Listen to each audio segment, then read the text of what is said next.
সরকারের শেষ সময়ের কেনাকাটা বিতর্ক তৈরি করবে না।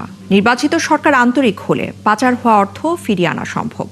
মঙ্গলবার সচিবালয়ের শেষ কর্মদিবসে এমন মন্তব্য করেছেন অর্থ উপদেষ্টা ডক্টর সালেউদ্দিন আহমেদ। এদিকে বাণিজ্য উপদেষ্টা যুক্তরাষ্ট্রের আরোপিত পাল্টা শুল্কের 1% কমানোকে সাফল্য বলে দাবি করেছেন।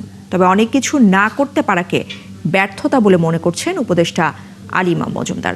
শারমিন নীরা রিপোর্টে বিস্তারিত।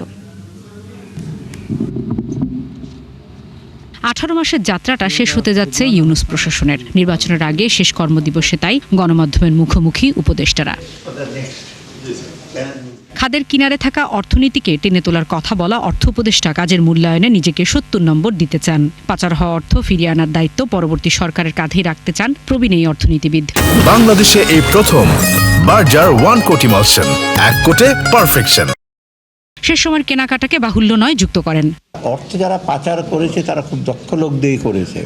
মানে আমরা দক্ষ লোকের চেষ্টা করে ধরতে আমাদের আরও দক্ষ লোক হয়তো লেয়ারিং করা হয়, বহুভাবে কাগজপত্র তৈরি করা হয়। তবে আমি বলি আসার কথা যে আইডেন্টিফাই করা গেছে। আমি বলি পরবর্তী ইস্যুর জন্য আমার সবচেয়ে সাজেশনটা হলো প্লিজ ট্রাই টু কনসলিডেট। এদিকে যুক্তরাষ্ট্রের আরোপিত পাল্টা শুল্ক কমাতে পারাকে 9 মাসের চেষ্টার ফল বলতে চান বাণিজ্য উপদেষ্টা। বলেন বাজারকে শৃঙ্খলার মধ্যে আনতে পেরেছে এই সরকারি। আমরা যুক্তরাষ্ট্র ভিত্তিক আমদানি করার মাধ্যমে আমাদের যে বাণিজ্য ঘাটতি আছে এটা তাৎপর্যপূর্ণভাবে কমবে বলে আমরা মনে করি।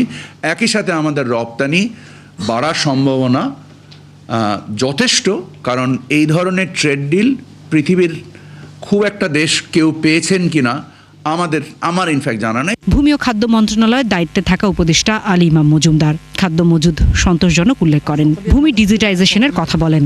অনেক কিছু না করতে পারাকে নিজের দায় বলেই মনে করেন তিনি। দায়ী করার ব্যাপার না, সেই ক্ষেত্রে দায়ী আমাকে করতে হবে, যেহেতু আমি পারিনি, দায়ী আমাকে করতে হবে।